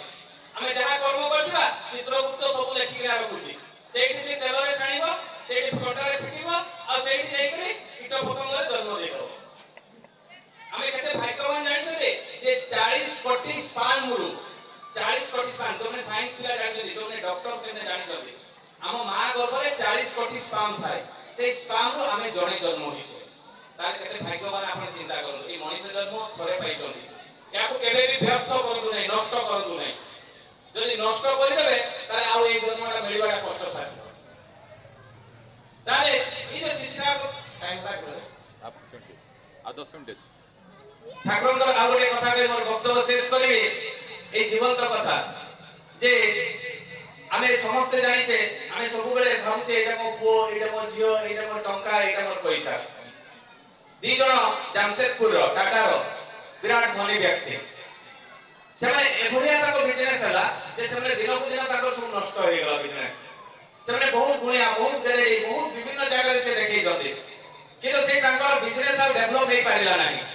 ଯେତେବେଳେ ବିଜନେସ୍ ତାଙ୍କର ଡେଭଲପ ହେଇପାରିଲା ନାହିଁ ସେ ସମୟରେ କଣ ହେଇଛି ସେମାନେ ଲାଷ୍ଟରେ ଶୁଣିଲେ ଯେ ସେ ଗୁରୁଙ୍କ ପାଖକୁ ଦରକାର ଗୁରୁଙ୍କର ଦୀକ୍ଷା ନେଲେ ଆମର ବିଜନେସ୍ ଆଉ ଥରେ ବର୍ଦ୍ଧିତ ହବ। ଯାହା ବି ହଉ ସେ ଦି ଜଣ ଗୁରୁଙ୍କ ପାଖକୁ ଗଲେ। ଗୁରୁଙ୍କ ପାଖକୁ ଯାଇ ଯେତେବେଳେ ସିଏ ସେଇଠି ତାଙ୍କୁ ପ୍ରଣାମ କଲେ ପ୍ରଣାମ କଲା ପରେ ସବୁ କଥା ଜଣେଇଲା ପରେ ଗୁରୁ କହୁଛନ୍ତି ତୁମେ ପ୍ରତ୍ୟେକ ଦିନ ମୋ ପାଖକୁ ଆସିବ। ଯଦି ତୁମେ ପ୍ରତ୍ୟେକ ଦିନ ଆସ ତାହେଲେ ତୁମେ ସବୁ ଦିଗରେ ବର୍ଦ୍ଧିତ ହବ। ସେ କହିଲେ ଠିକ ଅଛି। ଦୀକ୍ଷା ନେଲେ ଗୁରୁଙ୍କର ଦୀକ୍ଷା ନେଲା ପରେ ପ୍ରତ୍ୟେକ ଦିନ ସେମାନେ ଆସିଲେ ଏବଂ ପ୍ରତ୍ୟେକ ଦିନ ଆସୁ ଆସୁ କଣ ହେଇଛି କିଛି ଦିନ ହେଲା ପରେ ସେ ଦେଖିଲେ ତାଙ୍କର ବିଜନେସ୍ ବହୁତ ସୁନ୍ଦର ଚାଲିଲା। ଯୋଉ ତାଙ୍କର ଡାଉନ ହେଇଯାଇଥିଲା ବିଜନେସ୍ ସେ ବିଜନେସ୍ ଆଉ ଥରେ ଚାଲିଲା। ଯେତେବେଳେ ବିଜନେସ୍ ଆଉ ଥରେ ଚାଲିଲା ସେତେବେଳେ କଣ କଲେ ସପ୍ତାହରେ ଦିନେ ଗଲେ ପୁଣି ଧୀରେ ଧୀରେ କଣ କଲେ ସେ ମାସରେ ଥରେ ଗଲେ। ଏଇଭଳିଆ କିଛି ଦିନ ବିତିଗଲା ପରେ 5 ବର୍ଷ ପର୍ଯ୍ୟନ୍ତ ଆଉ ଗୁରୁଙ୍କୁ ଦର୍ଶନ କଲେ ନାହିଁ। ଯେତେବେଳେ ଗୁରୁଙ୍କୁ ଦର୍ଶନ କଲେ ନାହିଁ ବିଜନେସ୍ ବହୁତ କୋଟି କୋଟି ଟଙ୍କାର ବିଜନେସ୍ କଲେ। ବିଜନେସ୍ କଲା ପରେ ଟଙ୍କା ପଇସା ଛୁଆ ପିଲା ଘର ଦ୍ୱାରରେ ମାତିଗଲେ। ମାତିଗଲା ପରେ ଦିନେ ସେ ଚିନ୍ତା କଲେ ଦୁଇ ଜଣ ଯାକ ଯେ ଟିକେ ଗୁରୁଙ୍କୁ ଦେଖା କରିବା କାହିଁକି ଗୁରୁଙ୍କର ଆଶୀର୍ବାଦରେ ପୁଣି ଥରେ ଆମେ କେତେ ତଳେ ତଳାନ୍ତ ହେଇଯାଇଥିଲେ ଭିକ ମାଗିବା ସହିତ ଆମର ସମାନ ହେଇଯାଇଥିଲା। ଯେହେତୁ ଗୁରୁଙ୍କର ଆଶୀର୍ବାଦରେ ଆମେ ଆଉ ଥରେ ଉନ୍ନତି କଲେ ଟିକେ ଦେଖା କରିବା ନହେଲେ ଏଇଟା ଆମ ପ୍ରତି ପାପ ହବ। ତ ସେମାନେ ଦି ଜଣ ଯାକ ଗୁରୁଙ୍କୁ ଦର୍ଶନ କରିବା ପାଇଁ ଗଲେ। ଯେତେବେଳେ ଗୁରୁଙ୍କୁ ଦର୍ଶନ କରିବା ପାଇଁ ଗଲେ ସେତେବେଳେ ଗୁରୁଦେବ କହୁଛନ୍ତି ଯେ ତୁମର 7 ଦିନ ପରେ ମୃତ୍ୟୁ ଅଛି। ଦୁଇ ଜଣ ଯାକ ଆଶ୍ଚର୍ଯ୍ୟ ହେଇଗଲେ କହିଲେ ଗୁରୁଦେବ ଆମେ ଦୁଇ ଜଣ ତ ଅଲଗା ଅଲଗା ଗାଡିରେ ଆସିଛେ ଆକ୍ସିଡେଣ୍ଟ ହେଇକି କଣ ମରିବା ଆମେ ନା ଆମେ କେମିତି ମରିବା ମାନେ ତୁମର ତ 7 ଦିନ ପରେ ମୃତ୍ୟୁ ଅଛି ଆଉ କେମିତି ମରିବ ମୁଁ ସେଟା କହିପାରିବି। ପୁଣି ବସିକି ଚିନ୍ତା କଲେ ଗୁରୁ ତ କେବେ ମିଛ କଥା କହିନାହାନ୍ତି ଯାହା ଯାହା କହିଛନ୍ତି ସବୁ ସତ ହେଇଛି ତେଣୁ ଗୁରୁଙ୍କ କଥା ନିହାତି ସତ ହବ। ଏଇ କଥା ଭାବି ଭାବି ସେ ଗୁରୁଙ୍କୁ ପ୍ରଣାମ କରିକି ଆସିଲେ ଘରକୁ ଆସି ତାଙ୍କ ଛୁଆ ସ୍ତ୍ରୀ ସମସ୍ତଙ୍କୁ କହିଲେ ଜଣେ ଯୋଉ ବିଜନେସମ୍ୟାନ ଯେତେବେଳେ କହିଲେ ତାଙ୍କ ସ୍ତ୍ରୀ 2 ପୁଅ ଝିଅ ବହୁତ କାନ୍ଦିଲେ। ଆଉ ଜଣେ ବିଜନେସମ୍ୟାନ ତାଙ୍କ ସ୍ତ୍ରୀକୁ ଯେତେବେଳେ କାନ୍ଦିଲେ ସିଏ ପୁରା ମୁଣ୍ଡ ବାଡେଇ କାନ୍ଦିଲେ। ଯେତେବେଳେ ଏଇ କଥା ଶୁଣି ସବୁ କାନ୍ଦିଲେ ଏଇଭଳିଆ କାନ୍ଦ କାଟରେ ଖାଇବା ପିଇବା ବନ୍ଦ ହେଇଗଲା। 2 ଦିନ ଏଇଭଳିଆ ବିତିଗଲା। 2 ଦିନ ପରେ 3 ଦିନ ଯେତେବେଳେ ହେଇଛି ସେତେବେଳେ ଜଣେ ବିଜନେସମ୍ୟାନର ପୁଅ କହୁଛି ବାପା ତମେ ତ ମରିଯିବ ଏତେ ସମ୍ପତ୍ତି ଏତେ ବିଜନେସ ଅଛି ଏତେ ଇଣ୍ଡଷ୍ଟ୍ରି ଅଛି ଏଗୁଡାକ ଯଦି ଆମ 3 ଜଣଙ୍କ ଭିତରେ ଭାଗ ନ କରିଦିଅ ତାହେଲେ ଆମ ଭିତରେ ତୁମେ ମଲା ପରେ ବହୁତ ଗଣ୍ଡଗୋଳ ହବ। ବାପ କହିଲା ଠିକ ଅଛି ଉକିଲକୁ ଡାକ। ଉକିଲକୁ ଡକାଗଲା। ଡାକିଲା ପରେ ତାଙ୍କର ଯେତେବେଳେ ଭାଗ ବଣ୍ଟନରେ ଟିକେ କମ ବେଶୀ ହେଇଗଲା ତାଙ୍କ ଭିତରେ ପୁରା ଝଗଡା। ଯେତେବେଳେ ତାଙ୍କ ଭିତରେ ଝଗଡା ହେଇଗଲା ସେତେବେଳେ କହୁଛନ୍ତି ତାହେଲେ ଆଉ ଆଜି କରାଯିବନି ସେଇଟା ହିଁ ମାନିବା। ଯାହା ବି ହଉ ଝିଅକୁ ପୁଅକୁ ସମସ୍ତଙ୍କୁ ଦେଇଦେଲେ, ଭାଗବଣ୍ଟା କରିଦେଲେ, ୱାଇଫ ନାଁରେ ପଇସା ପତ୍ର ରଖିଦେଲେ। ଆଉ ଜଣେ କଣ କଲେ, ସେ କହିଲେ ମୁଁ ତ ମରିଯିବି, ମୋର ତ କେହି ନାହିଁ ଛୁଆ ପିଲା, ମୁଁ କିଛି ବହୁତ ଗରିବ ଲୋକଙ୍କଠୁ ଲୁଟିଛି, ବହୁତ ଖାଇଛି ମାରିକିନା, ଲୋକମାନଙ୍କୁ ବହୁତ ଘୃଣା କରିଛି, ଛି ଛି କରିଛି, ତାଙ୍କୁ ହେଲେ କିଛି ଦାନ ଧର୍ମ କରେ। ସେ ତାର ଦିନରୁ ସେ ପଇସା ବାଣ୍ଟିବା ଆରମ୍ଭ କରିଦେଲେ, ଦାନ ଧର୍ମ ଆରମ୍ଭ କରିଦେଲେ, କାହିଁକି ମୃତ୍ୟୁ ଅଛି 7 ଦିନ ପରେ। এইভাবে যেତେବେଳେ ବିତିଗଲା ପରେ ଗୁରୁଦେବ କହିଛନ୍ତି ଯଦି ତୁମ ଭିତରୁ କେହି ତୁମର ଜୀବନ ଦାନ ଦିଏ, ମାନେ କେହି ଜଣେ ମରିଯାଏ, ତାହେଲେ ତୁମେ ଆହୁରି 20 ବର୍ଷ ବଞ୍ଚିବ। ତ ଏଇ କଥାଟା ଯେତେବେଳେ ତାଙ୍କ ମନେ ପଡିଗଲା, ସେ କହୁଛନ୍ତି ତାଙ୍କ ବଡ ପୁଅକୁ, ଜଣେ ବିଜନେସମ୍ୟାନ, କହୁଛନ୍ତି ଯେ ତୁ ଯଦି ମୋ ପାଇଁ ମୃତ୍ୟୁ ହଉ, ତାହେଲେ ତୁ ଯଦି ମରିଯାଉ, ତାହେଲେ ମୁଁ ଆଉ 20 ବର୍ଷ ବଞ୍ଚିବି। ଗୁରୁଦେବ କହିଛନ୍ତି, କହିଲେ ବାପା ତମେ ତ ବୁଢା ହେଇଗଲ, ମୋର ତ ସ୍ତ୍ରୀ ଅଛି, ଛୁଆ ଅଛି, ମୁଁ ତାଙ୍କୁ ନେଇକି ଆହୁରି ବହୁତ ବର୍ଷ ବଞ୍ଚିବି, ମୁଁ କଣ ମରିବି? ସେତେବେଳେ ସେ ମରିବା ପାଇଁ ପଛେଇଲା, ସାନ ପୁଅ ପାଖକୁ ଗଲେ, କହିଲେ ତୁ ହେଲେ ତୁ ମୋ ପାଇଁ ମର। ସେ କହିଲେ ମୋ ପାଇଁ ସ୍ତ୍ରୀ ରୋଗିଣାଟା, ମୁଁ ତ ଯଦି ମରିଯାଏ ତାହେଲେ ମୋ ସ୍ତ୍ରୀକୁ ଦେଖିବ କିଏ? ସେତେବେଳେ ଝିଅ ପାଖକୁ ଗଲେ, ଝିଅ କହିଲେ ମୋର ତ 2ଟା ଛୁଆ, ମୋ ସ୍ୱାମୀ ଏକୁଟିଆ, ତାକୁ ରାନ୍ଧି କରି ଦେବ କିଏ? ସେ ବି ପଛେଇଗଲା। ଶେଷରେ ସ୍ତ୍ରୀକୁ ପଚାରୁଛନ୍ତି, କହୁଛି ତୁ ମରଲେ ହବନି କି? କହିଲେ ନାଇଁ, ତୁମକୁ ଖାଇବା ପାଇଁ କିଏ ଦବ ମୁଁ ଯଦି ମରିଯାଏ? ଦେଖନ୍ତୁ ସ୍ତ୍ରୀ ଶେଷରେ ମୃତ୍ୟୁକୁ ତାଙ୍କ କେତେ ଭୟ, ସେ ପଛେଇଗଲା, ତାଙ୍କ ଭିତରେ ଉଦ୍ବୋଧ ହେଇଗଲା। ଗୁରୁ ଯୋଉ କଥାଟା କହିଛନ୍ତି ତାଙ୍କ ଭିତରେ ଉଦ୍ବୋଧ ହେଇଗଲା। ଆର ଯିଏ ବିଜନେସମ୍ୟାନ, ସେ ଯେତେବେଳେ ଟଙ୍କା ବାଣ୍ଟିବା ଶୁଣିଲା ତା ସ୍ତ୍ରୀ, ସେ ଡାଇରେକ୍ଟ ତାକୁ ଗାଳି ଦେଲା, କହିଲେ ଟଙ୍କା ଗୁଡାକ କାହିଁକି ବାଣ୍ଟୁଛ? ତୁମେ ମରିଗଲେ ମୁଁ ବାଣ୍ଟି ଦେଲେ ହବନି କି? ତୁମେ କାହିଁକି ବାଣ୍ଟୁଛ ଟଙ୍କା ଗୁଡାକ? ଟଙ୍କା ଗୁଡାକ ରଖ। ଟଙ୍କା ଗୁଡାକ ରଖିଦେଲେ। ତାପରେ ଏ 2 ଜଣ ଯାକ କଥା ହେଲେ, କହିଲେ 6 ଦିନ ବିତିଗଲା, କେହି ଆମର ନିଜର ନୁହନ୍ତି। ଯାହା ପାଇଁ ଜୀବନ ସାରା ଆମେ ରୋଜଗାର କଲୁ, ଯାହା ପାଇଁ ଜୀବନଟା ଆମେ ଦେଇଦେଲୁ, ପୁଅ ଝିଅ ସ୍ତ୍ରୀ ପଛରେ ପଛରେ ମୁଣ୍ଡଟା ପିଟି ଦେଲୁ, କିନ୍ତୁ ଦେଖିଲା ବେଳକୁ ସେମାନେ ଆମର ନିଜର ହେଲେନି। ଚାଲ ଗୁରୁଙ୍କ ପାଖକୁ ଯିବା, ଆଉ ସେଇଠି ହିଁ ମରିବା ଆମେ 2 ଜଣ ଯାକ। 6 ଦିନ ବିତି ଯାଇଛି, ରାତିରେ ଯାଇଛନ୍ତି ଗୁରୁଙ୍କ ପାଖକୁ, ଯେତେବେଳେ ପ୍ରଣାମ କରୁଛନ୍ତି, ଗୁରୁଦେବ କହୁଛନ୍ତି ତୁମେ କାହିଁକି ଆସିଲ? ତୁମ ପରିବାର ପାଖରେ ମରିଥିଲେ ହେଇନଥାନ୍ତା, ତୁମେ ଆଶ୍ରମକୁ କାହିଁକି ଆସିଲ? କହିଲେ ନାଇଁ ଗୁରୁଦେବ, ଆମ ଛୁଆ ପିଲା କେହି ନିଜର ନାହିଁ, ଯାହା ପାଇଁ ଆମେ କେତେ ଲୋକଙ୍କୁ ଠକେଇକିନା ମାରିକିନା କେତେ କି କରିକିନା ଇନକମ କରିଥିଲୁ, ଦେଖିଲା ବେଳକୁ ସେମାନେ ନିଜର ନାହିଁ, ଆମେ ଏଇ ଆଶ୍ରମରେ ମରିବୁ। କହିଲେ ହଉ ଠିକ ଅଛି ରୁହ। ଭଜନ କୀର୍ତ୍ତନରେ ମାତିଲେ, ରାତି ବିତିଲା, 7ମ ଦିନ ସନ୍ଧ୍ୟା ହେଇଗଲା, 7 ଦିନ ପାରିଗଲାଣି, ରାତି ହେଇଗଲା ପରେ ଯୋଉ 8ମ ଦିନ, ସେତେବେଳେ ଏମାନଙ୍କ ମୁଣ୍ଡରେ ଟିକେ ବଜ୍ର ପଡିଲା ଭଳିଆ ହେଲା। କହିଲେ ଗୁରୁଦେବ କଣ ଆମକୁ ମିଛ କଥା କହିଦେଲେ? ସେତେବେଳେ ଯାଇକି ଯେତେବେଳେ ଗୁରୁଦେବଙ୍କୁ ପ୍ରଣାମ କରୁଛନ୍ତି, କହିଲେ ଗୁରୁଦେବ ଆମକୁ ଏ ସବୁ କଣ ମିଳିଲା କୁହନ୍ତୁ। ସେତେବେଳେ ଗୁରୁଦେବ କହିଲେ ତୁମର ନୂତନ ଜନ୍ମ ହେଇଛି। କହିଲେ କେମିତି? କହିଲେ ତୁମେ କଣ ଆଉ ଘରକୁ ଯିବ? କହିଲେ ନାଇଁ ଗୁରୁଦେବ, ଆମେ ଆଶ୍ରମରେ ରହିବୁ, ଯିଏ ଆମ ନିଜର ନାହିଁ, ଏଥିରେ ଯାଇକି ଲାଭ କଣ? କହିଲେ ଏଇଟା ହିଁ ତୁମର ପୁନର୍ଜନ୍ମ। ତୁମେ ଯେତେବେଳେ ଏଇ ଆଶ୍ରମରେ ତୁମେ ରହୁଛ, ମୋ ପାଖରେ ରହୁଛ, ଗୁରୁକୁ ତୁମେ ଚିହ୍ନି ପାରିଛ, ଯେ ଏଇ ଜନ୍ମରେ ମାନେ ଆମେ ଜନ୍ମ ହେଇନାହିଁ, ମା ଗର୍ଭକୁ ଆସିବା ପୂର୍ବରୁ ତାଙ୍କର ଆଶୀର୍ବାଦ, ତାଙ୍କ ମାଧ୍ୟମରେ ମା ଗର୍ଭକୁ ଆସିଲେ, ଏଇଠି ଜନ୍ମ ହେଲା ପରେ ଲୀଳାଖେଳା କଲେ, ମାୟା ମମତାରେ ପଶିଗଲେ, ସେଇ ସ୍ୱୟଂ ନାରାୟଣଙ୍କୁ ଭୁଲିଗଲେ। ମୃତ୍ୟୁ ପରେ କଣ ଆମେ ବାପା ମା ପାଖରେ ରହିବା ନା ଛୁଆ ପିଲା ପାଖରେ ରହିବା ନା କାହା ପାଖରେ ରହିବା? ସେ ନାରାୟଣଙ୍କ ପାଖକୁ ଯିବା, ସେଇ ସ୍ୱୟଂ ନାରାୟଣଙ୍କ ପାଖକୁ ଯିବା। ତାହେଲେ ଆମେ ଏଇ ଜନ୍ମ ଆଉ ମୃତ୍ୟୁ ଭିତରେ ଆମେ ଯୋଉଟାକୁ ଆମେ ଭାବୁଛୁ ଏଇଟା ଆମର ନିଜର, ଏଇଟା କେବେ ବି ନିଜର ନୁହେଁ। ତେଣୁ ଏଇ ଯେ ଆମର ଗୁରୁ, ଇଏ କେମିତି, ତାଙ୍କର ପରିଚୟ ଟିକେ ଦେଇ ମୋର ବକ୍ତବ୍ୟ ଶେଷ କରିବି। ଦୁର୍ଗାନାଥ ସରକାର, କଲିକତାରେ ଜଣେ ପରମ ଭକ୍ତ ଶ୍ରୀ ଠାକୁରଙ୍କ। ଦୁର୍ଗାନାଥ ସରକାର ସେ ବହୁତ ମଦ୍ୟପ, ଚରିତ୍ରହୀନ, ସେ ପ୍ରତ୍ୟେକ ଦିନ ମଦ ଖାଆନ୍ତି, ଯୋଉଠି ମଦ ଖାଆନ୍ତି ସେଠି ଠାକୁରଙ୍କ ନିନ୍ଦା କଥା ଶୁଣନ୍ତି, ଏସବୁ ଜୈଗୁରା ଫୈଗୁରା ଏଗୁଡ଼ା ସବୁ ବେକାର ଭଣ୍ଡ ଏମିତି ସବୁ କଥା ବହୁତ ଶୁଣନ୍ତି। ସେ ଚିନ୍ତା କଲେ ଦୁର୍ଗାନାଥ ରାଜା, ମୁଁ ଠାକୁରଙ୍କୁ ଏଇ କଥା କେମିତି କହିବି? ମଦୁଆ ଲୋକ, କେମିତି କହିବି ଏଇ କଥା ଗୁଡାକ ଠାକୁରଙ୍କୁ? ଯେତେବେଳେ ଏଇ କଥା ମନେ ପକେଇ ଚିନ୍ତା କରୁଛନ୍ତି, ସେଇ ସମୟରେ କଣ ହେଇଛି, ଦୁର୍ଗାନାଥ ଖୋଜ ଖବର ନେଉଛନ୍ତି ଠାକୁର କୋଉଠି ଅଛନ୍ତି। ଜାଣିଲେ ଠାକୁର କଲିକତାର ମାଲିକ ତାଲାରେ ଅଛନ୍ତି। କହିଲେ ମୁଁ ଠାକୁରଙ୍କୁ କାଲି ଦେଖା କରିବା ପାଇଁ ଯିବି। ଯେତେବେଳେ ଦେଖା କରିବା ପାଇଁ ଯିବି, କିନ୍ତୁ ଏଇ ଯୋଉ ଖରାପ କଥା ଗୁଡାକ, ନିନ୍ଦା କଥା ଗୁଡାକ, ମଦ ନ ପିଇଲେ ମୋ ମୁହଁରୁ ବାହାରିବନି। ତେଣୁ କଣ କଲେ, ମଦ ଭାଟିକୁ ଗଲେ, ମଦ ପିଇଲେ, ପୁରା ମଦ ପିଇଲେ। ମଦ ପିଇ ଗଲେ, ଯାଇକିନା ଯେତେବେଳେ ଠାକୁରଙ୍କ ପାଖକୁ ପହଞ୍ଚିବେ, ପହଞ୍ଚିବା ପୂର୍ବରୁ ଦେଖୁଛନ୍ତି ବହୁତ ଭିଡ ଅଛି। କେମିତି ଯିବେ? ଗୁରୁ ଭାଇ ମାନଙ୍କୁ ଠେଲି ଠେଲି ପଶିଗଲେ। ଯେମିତି ଠେଲି ଠେଲି ପଶି ଏଠି ଠାକୁରଙ୍କୁ ପ୍ରଣାମ କରିବେ କହୁଛନ୍ତି, ଠାକୁରଙ୍କ ଉପରେ ବାନ୍ତି କରି ପକେଇଲେ। ଯେତେବେଳେ ଠାକୁରଙ୍କ ଉପରେ ବାନ୍ତି କରି ପକେଇଲେ, ଯେତେ ଗୁରୁ ଭାଇ ମାନେ ଥିଲେ ସେମାନେ ପିଟିବା ପାଇଁ ହାତ ଉଠେଇଲେ, କହିଲେ ଶୁଣଟା ମଦୁଆଟା ବଦମାସଟା ଠାକୁରଙ୍କ ଉପରେ ବାନ୍ତି କରି ପକେଇଲା, କେତେ ବାସ୍ନା ହଉଛି। ସେତେବେଳେ ଠାକୁର ତାକୁ ପିଟିବନି, ତାକୁ ପିଟିବନି। तू काली भी मद खाई कर आसु तू मो ऊपर बांटी करू ए लाल गुरा केते सुंदर वासना होची गुरु भाई माने छी करछथि केते दुर्गंध वासना होची କିନ୍ତୁ ଠାକୁर कहछथि केते सुंदर वासना होची केमिति मो गुरु केमिति परम पिता पुरुषोत्तम केमिति तापर कोन है जे दुर्गानाथ को कहले काली तू आसीबु दुर्गानाथ घर को जाई ता स्त्री को कहि ता स्त्री को जेते बेले कहि जे मते काली सकाळ उठै दो मु ठाकुर को देखा करबा पे जेबी ता स्त्री को जे तुमके लाज नै गुरु भाई माने पर तुमको पिटिवा पे खुजितले तुमको मधुआ कहउतले बदमाश कहउतले मु सेठी ठिया आइतले लज्जा रे घर को पड़ै आसली तुमको लाज लागने काली पड़ी जीवो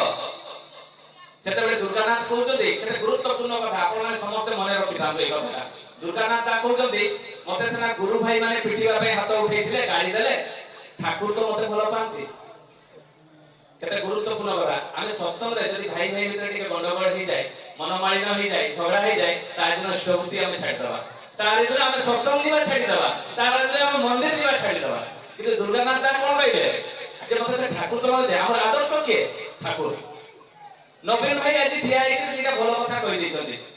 नवीन भाई कथा रे जदी जने मनुष्य चले से एक्सीडेंट ही कि मरिबो किंतु परम पुरुष पुरुषोत्तम श्री ठाकुरଙ୍କର आदर्श रे जने चालिले जीवनटा तार वर्धित होई जीवो उन्नत मुखर हो तेणु हमर आदर्श के श्री ठाकुरनको जग कोनोसी व्यक्तिगत मनुष्य नुहे तेणु हमें तांकु धरि करी चलिबा गले ठाकुरଙ୍କ पाखକୁ